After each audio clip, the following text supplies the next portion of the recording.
그 후에 유대인의 명절이 되어 예수께서 예루살렘에 올라가시니라. 예루살렘에 있는 양문 곁에 히브리 말로 베데스다라 하는 못이 있는데 거기 행각 5이 있고 그 안에 많은 병자, 맹인, 다리 저는 사람, 혈기 마른 사람들이 누워 물의 움직임을 기다리니 이는 천사가 가끔 못에 내려와 물을 움직이게 하는데 움직인 후에 먼저 들어가는 자는 어떤 병에 걸렸든지 낫게 됨이라. 거기 38해 된 병자가 있더라. 예수께서 그 누운 것을 보시고 병이 벌써 오래된 줄 아시고 네가 낫고자 하느냐? 주여, 물이 움직일 때에 나를 못에 넣어주는 사람이 없어. 내가 가는 동안에 다른 사람이 먼저 내려가나이다. 일어나 네 자리를 들고 걸어가라. 그 사람이 곧 나아서 자리를 들고 걸어가니라. 이날은 안식일이니 안녕하십니까. 2월 22일 토요일 말씀 묵상 시작하겠습니다. 요한복음 5장으로 넘어갑니다. 5장 1절에서부터 9절까지 말씀 함께 읽었습니다. 이제 우리는 요한복음 1부의 본론이라고 할 수 있는 5장부터 12장을 따라가 보려고 합니다. 어제까지 서론격에 해당되는 1장에서부터 4장을 다뤘죠. 요한복음 1부의 본론이 5장부터 12장이라고 할 수 있는데 여기서 예수님께서 참된 예언된 메시아시다. 그분이 곧 하나님 그 자신이시다 라는 사실을 하나하나 증명해 갑니다. 근데 거기서 또한 함께 나타나는 것이 뭐냐 하면 그 당시의 종교화된 전통적 유대교와의 갈등이 함께 이루어져요. 그 갈등을 배경으로 예수님이 참된 메시아이시며 하나님 자신이시다라는 것이 나타나고 있는 겁니다. 예수님과 유대교의 갈등을 살펴보면요, 당시 유대교는 전혀 하나님의 말씀에 근거하지 않고 있었음이 드러납니다. 겉으로 보기에는 말씀 철저히 지키는 것처럼 보이는데 정작 그 중심으로는 전혀 말씀의 진리에서 벗어나 있는 그런 상황이었다는 것을 나타내고요. 예수님이야말로 말씀을 철저히 따르는 분이었다라는 것을 여기서 나타냅니다. 그리고 5장부터 12장은 다시 5장에서부터 8장, 9장에서부터 12장 이렇게 크게 둘로 나뉘거든요. 부분인 5장에서부터 8장은 셋으로 다시 나뉘는데요. 그 후에라는 구분점을 드러내는 표현이 나와요. 메타타우타라는 헬라어인데 5장 1절, 6장 1절, 7장 1절에 그 후에란 말이 나오고요. 각 이야기들이 유대인이 절기, 명절을 배경으로 기록되어 있습니다. 첫 번째는 안식일, 두 번째는 유월절, 세 번째는 초막절인데요.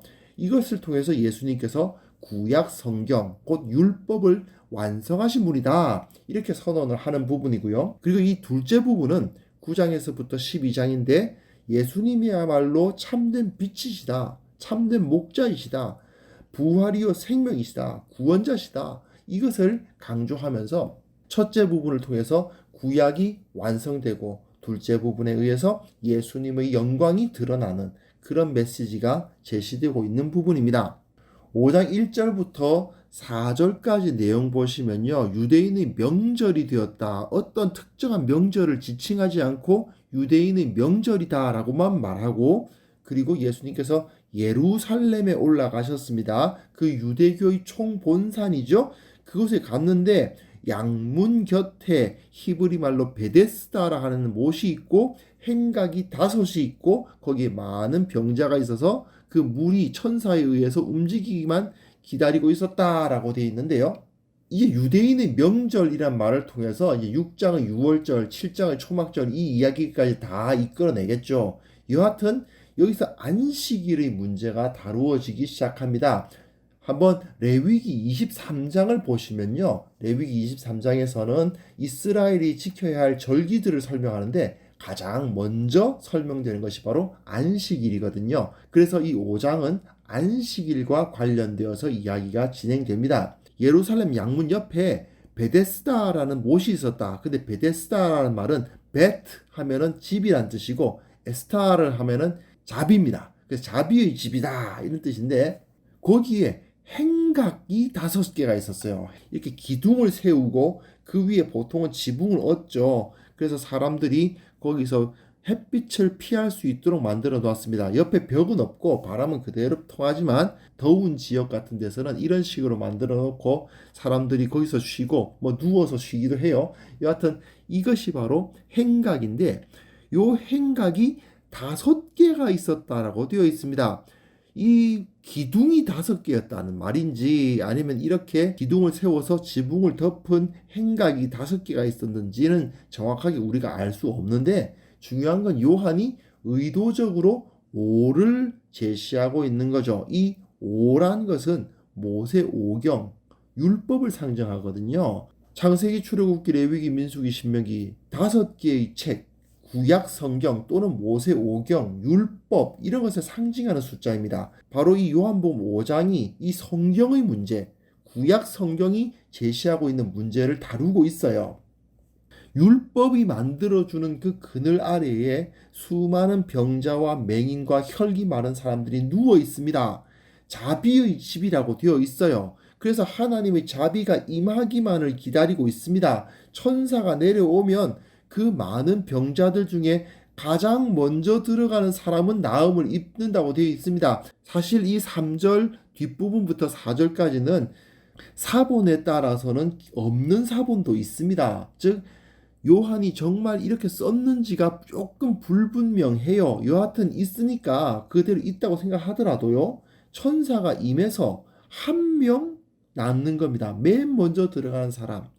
그야말로 치열한 경쟁 가운데 놓여버립니다. 이것은 율법이 갖고 있었던 그 한계, 부족함, 그리고 진정한 구원의 수단이 될 수 없음을 나타내주고 있는 모습인 거죠. 그리고 5절부터 7절 내용 보시면요. 거기 38회 된 병자가 있습니다. 38년 동안 알아온 병자가 있는 거예요. 예수님께서 그에게 찾아가셔서 네가 낫고자 하느냐 하시는데 병자가 나를 못에 넣어주는 사람이 없습니다 라고 대답하거든요. 이 38년 된 병자가 동문서답을 하고 있죠. 38년이라는 숫자도 역시 매우 중요한 상징적 숫자입니다. 38년은요. 안식을 얻지 못하고 광야를 헤매던 이스라엘을 상징하는 숫자입니다.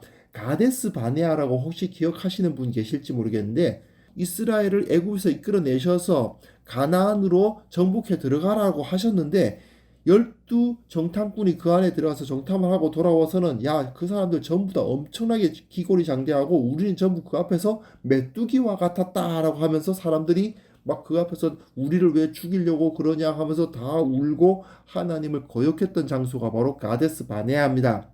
거기서 너희가 40년 동안 광야를 헤매게 될 것이다 라는 말씀을 받게 되죠.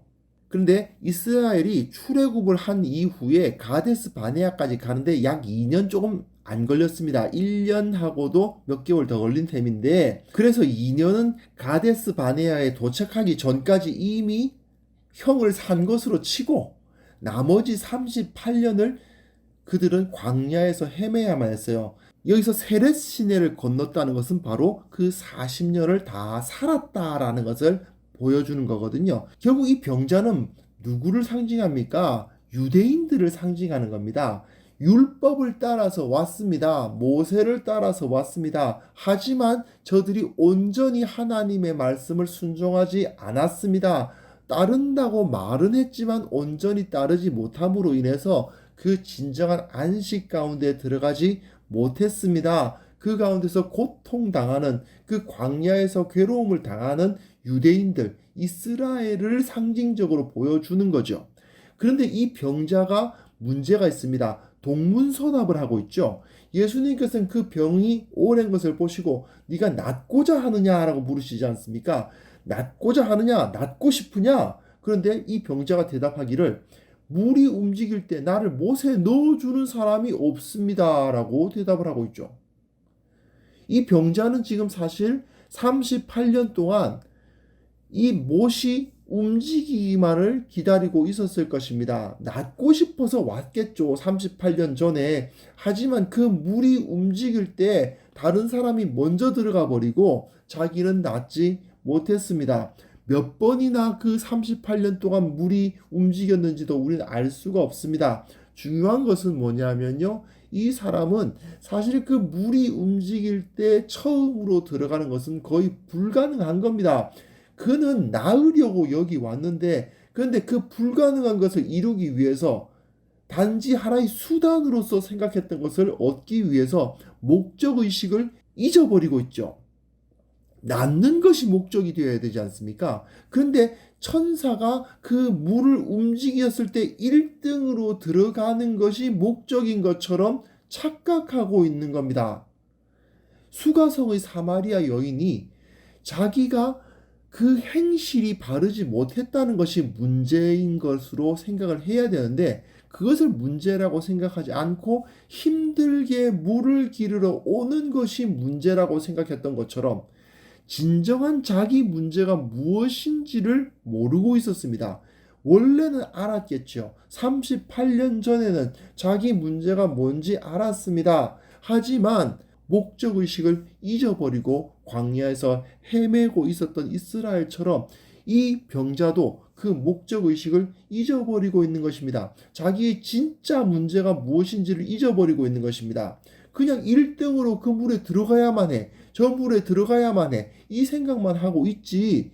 정작 내가 낫기 위해서 저것을 원한다는 생각을 하지 못하고 있는 거죠. 그런데 물에 처음으로 들어가는 것만이 낫는 길이라고 생각함으로써 애매하게도 우상숭배적인 상황에 빠져 있는 겁니다. 그리고 8절 9절 보시면 예수님께서 이 자리를 들고 걸어가라 하시죠.